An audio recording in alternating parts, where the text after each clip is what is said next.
So you were originally committed to playing college for Maryland, and then you didn't end up Correct. at Maryland, right? So take me through the entire recruitment process. Why you didn't end up going to Maryland, and then what was it like to actually play college ball, and your Yeah. experience at A there, and then thousand. and So eventually that led you to Israel. So exactly. So look, I was getting a lot of Division I offers in the mail every day, and it hmm was really exciting and it was good. But then the University of Maryland called. Now you have to understand, I'm from Maryland, okay? And at the hmm time, hmm University of Maryland, you're talking about Steve Francis, Juan Dixon, Steve Blake, like seven guys. Like wow, you're talking about one of the greatest college basketball teams of all time. Like, right. and they came to watch me play. And after one game, they offered me a 4-year scholarship. And the coach said, "Look, I'm coming back to watch you play tomorrow. Not because I have any doubts. I'm coming back to watch you play tomorrow because I just love the way I love watching you play." So Mm. I'm like, wow. I told coach, I'm like, why would I go anywhere else? Maryland's my favorite team. I'm from Maryland. I'm going to commit to Maryland, but I'm only going to commit on one condition. I can't play on Shabbat. And that's, Right. man, but my life changed overnight after that. 700 media requests, ABC, NBC, CBS. Jerry Seinfeld did a full skit about me on Saturday Night Live. Like, everyone wanted to find out like why I wasn't going to play on Shabbat. And then Mm. as time came closer, I won the MVP of the Capital Classic All-Star game against the best players in the country. And time came closer for me to play at Maryland. I'm playing there. I'm playing at Maryland in the summertime with the guys.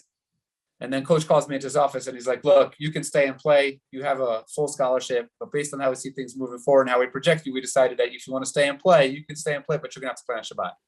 And I said, Mm. "Coach, I love the program so much. You guys are my favorite team, but really for Jewish people, it's Shabbat's more important than basketball." And gave it back the most sought after scholarship in the Mm. country.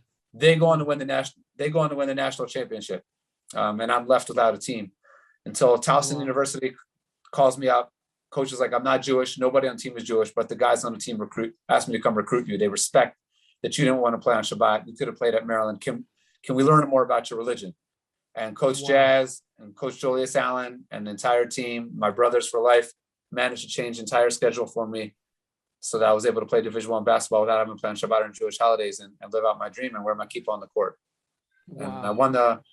And then you say, like, what was it like? I mean, it was more than a dream come true. Playing against Villanova, playing against Michigan, playing against LSU, like these moments, I just thank God every single day. Playing against Georgetown, that I got to live out my dream, that I got to experience that, and so much good has come from all of that, and I'm forever thankful for that.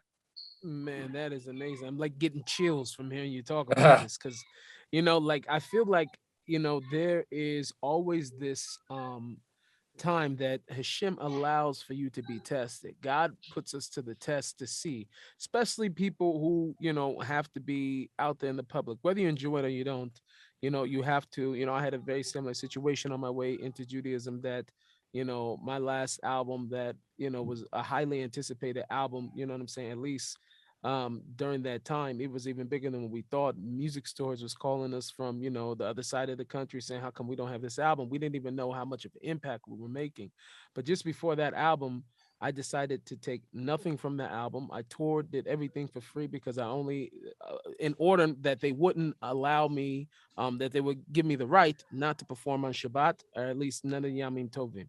So, Wow. and I seen the biggest success. My single that year ended up on MTV, full rotation, like crazy things. I've seen Alex Clare's story. His story is crazy also too, of him, committing also to Shabbat and giving up. And that God gave him back three times. He had signed to a contract for three times, I think the amount was. And I only hear from Alex. Alex's story is great, but I sat in the office at Island Records and heard it from the president himself, and how he went to Alex's his hotel room on his knees. He said, "I was begging Alex to come back." I heard it from Wow. him. So Wow. you see the beauty of the sacrifices that we make for Hashem and the sacrifices that we make for Shabbat. It's like I get chills from hearing these type of stories, man. I really power to you, and the brachas you got afterwards is only just the beginning. You got many more coming from it. It's an God amazing willing, you thing. too. It's You too. amazing. Thank you.